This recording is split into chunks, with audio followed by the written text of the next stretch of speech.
اعوذ باللہ من الشیطان الرجیم بسم اللہ الرحمن الرحیم۔ حضرت آدم علیہ السلام کے بیٹے قابیل نے اپنے بھائی حابیل کو قتل کر دیا تو اللہ تعالیٰ نے اسے کوے کے ذریعے بھائی کی لاش دفنانے کا طریقہ بتایا، جس پر عمل کرتے ہوئے اس نے لاش دفنا دی۔ اب اسے اپنے والد کے غصے کا خوف تھا۔ اس موقع پر شیطان نے قابیل کو گھر سے بھاگ جانے کی ترغیب دی، کیونکہ اسے یہ خوف لاحق تھا کہ اگر قابیل حضرت آدم علیہ السلام کے پاس رہا تو کہیں توبہ استغفار کے بعد دوبارہ راہ حق پر نہ آ جائے۔ چنانچہ اس نے قابیل سے کہا، اب تجھے تیرے والد زندہ نہیں چھوڑیں گے، تجھے قتل کر ڈالیں گے، تو یہاں سے بھاگ جا۔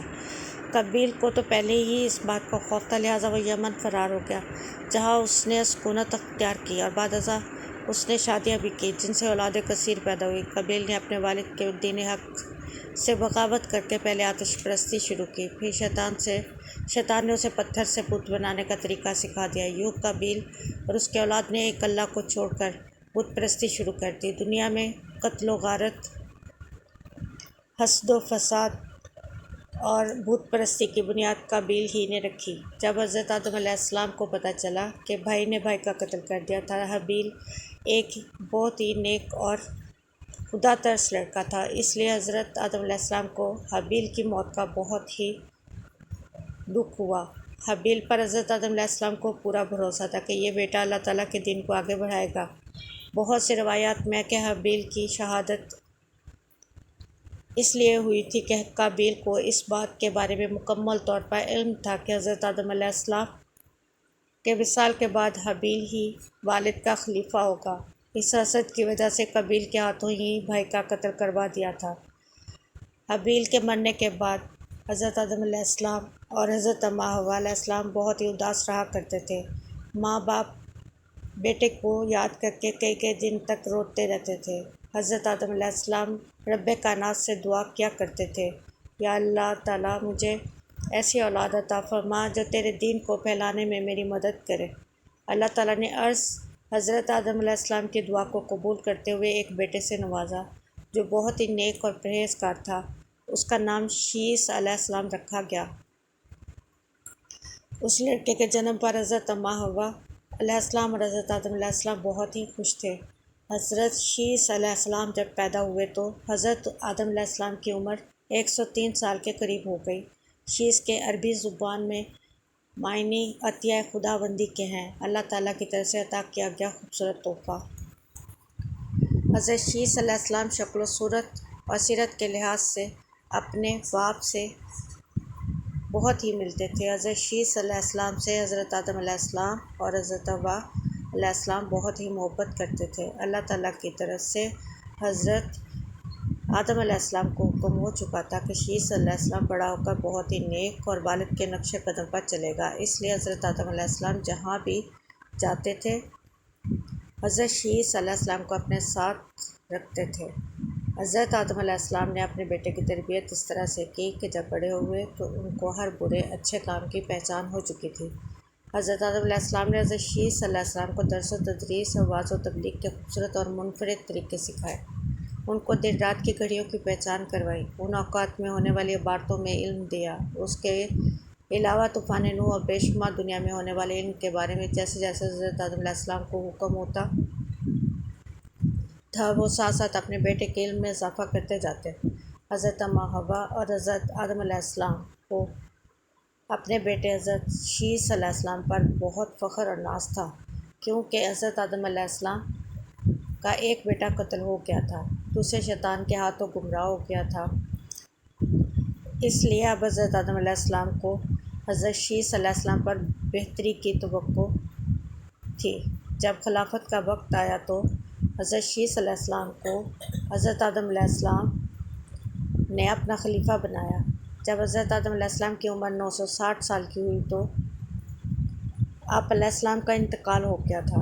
حضرت شیس علیہ السلام نے حضرت جبرائیل علیہ السلام کے بتائے ہوئے طریقے کے مطابق اپنے والد کی تدفین کی۔ حضرت آدم علیہ السلام کی وفات کے بعد حضرت شیس علیہ السلام کو اللہ تعالیٰ نے نبوت عطا کی، عظیم منصب سے فیض یاب فرمایا اور بے شمار اولاد سے نوازا۔ حضرت شیس علیہ السلام کی اولاد بہت زیادہ نیک اور اپنے والد کے ساتھ تبلیغ کرنے میں حامی و مددگار ثابت ہوئی۔ وہ اپنے والد کے ساتھ نیک کاموں میں مصروف رہتے تھے کہ اللہ تعالیٰ نے اپنے تمام پیغمبروں پر 100 صحیفے اور 4 کتابیں نازل فرمائیں۔ ہیں۔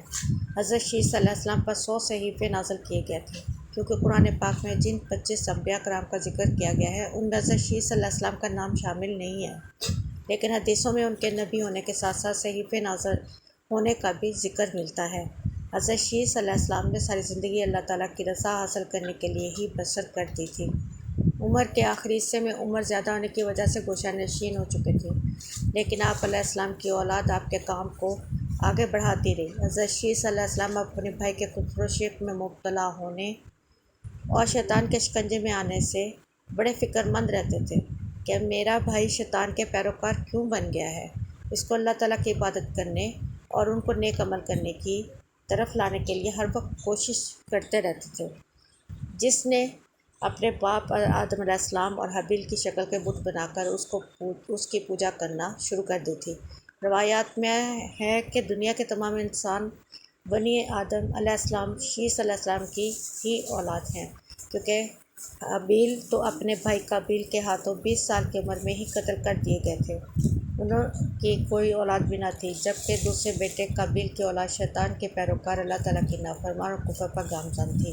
اس کو طوفان نوح میں تباہ و برباد کر دیا تھا۔ حضرت شیس صلی اللہ علیہ وسلم لوگوں کو نصیحت کیا کرتے تھے کہ اچھا انسان وہ ہے جو اللہ تعالیٰ کی عبادت کرتا ہو، اللہ تعالیٰ کو ایک مانتا ہو، اپنے بادشاہ کے اصولوں پر عمل کرتا ہو، کفر اور شرک سے دور رہتا ہو، رشتہ داروں اور ہمسایوں کے حقوق ادا کرتا ہو، غریبوں کی مدد کرتا ہو، غصے پر قابو رکھتا ہو، لوگوں کے دکھ و درد میں شامل ہوتا ہو، مصیبت کے وقت صبر اور تحمل سے کام لیتا ہو، اللہ تعالیٰ کی نعمتوں کا شکر ادا کرتا ہو۔ روایات میں ہے جب حضرت آدم علیہ السلام کے وصال کا وقت پاس آیا تو انہوں نے اپنے بیٹے حضرت شیس صلی اللہ علیہ وسلم کو اپنے پاس بلا کر بٹھا لیا، اس کو نصیحت فرمائی کہ تم میرے وصال کے بعد میرے جانشین مقرر ہو جاؤ گے، تم تقویٰ اختیار کرو، تم ہر وقت اللہ تعالیٰ کا ذکر کرتے رہا کرو، اللہ تعالیٰ کے آخری نبی حضرت محمد صلی اللہ علیہ وسلم پر درود و سلام پڑھتے رہا کرو، کیونکہ جب میرے جسم میں جان بھی نہیں ڈالی گئی تھی تو میں نے عرش پر حضرت محمد صلی اللہ علیہ وسلم کا نام لکھا ہوا دیکھا تھا۔ جب میرے جسم میں جان ڈال کر مجھے جنت کا چکر لگوایا گیا تو میں نے بے شمار جگہوں پر اللہ تعالیٰ کے آخری نبی حضرت محمد صلی اللہ علیہ وسلم کا نام لکھا ہوا دیکھا تھا۔ میرے بیٹے تم بھی محمد صلی اللہ علیہ وسلم کا کثرت کے ساتھ ذکر کیا کرو۔ قصاص الانبیاء میں علامہ ابن کثیر تحریر فرماتے ہیں کہ جب حضرت شیس علیہ السلام کی وفات کا وقت قریب آیا تو انہوں نے اپنے فرزند انوش کو معاملات سپرد کیے۔ انوش کے بعد اس کا ولی عہد کینن بنایا، اس کے بعد کینن کا فرزند مہلائل کا جانشین بنا، اور ایرانی اجمی لوگ انہی کے بارے میں خیال رکھتے تھے کہ یہ 7 ولایتوں کے بادشاہ بنے، اور یہ پہلے شخص ہیں جنہوں نے جنگلات کا صفایا کر کے شہروں اور قلعوں کی بنیاد ڈالی، اور انہوں نے شہر بابل اور شہر سوس آباد کیے۔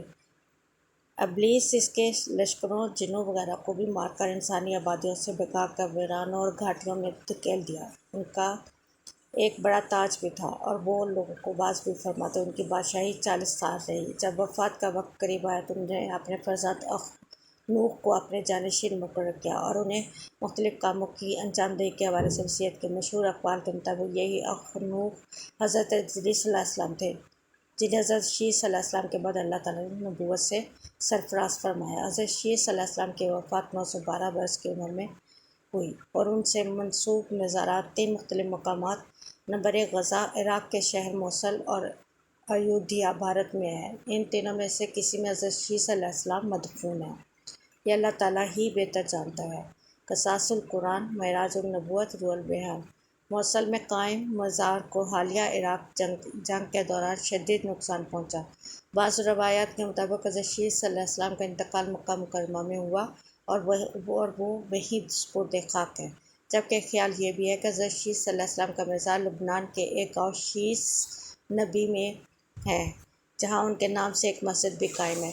13ویں صدی عیسوی اور بعد میں آنے والے عرب جغرافیہ دانوں کی روایات کے مطابق حضرت شیس صلی اللہ علیہ وسلم کا مزار فلسطین کے شہر رملہ کے شمال مشرق میں ایک گاؤں بشیس میں تھا۔ بشیس وہ 2 الفاظ بیت اور شیس کا مجموعہ ہے، جس کا مطلب ہے خانہ شیس علیہ السلام۔ 1948 میں اسرائیل کے معرض وجود میں آنے کے وقت یہ گاؤں غیر آباد ہو گیا تھا، لیکن آج بھی یہاں 3 کونوں والا مینار حضرت شیس صلی اللہ علیہ وسلم کے مزار پر قائم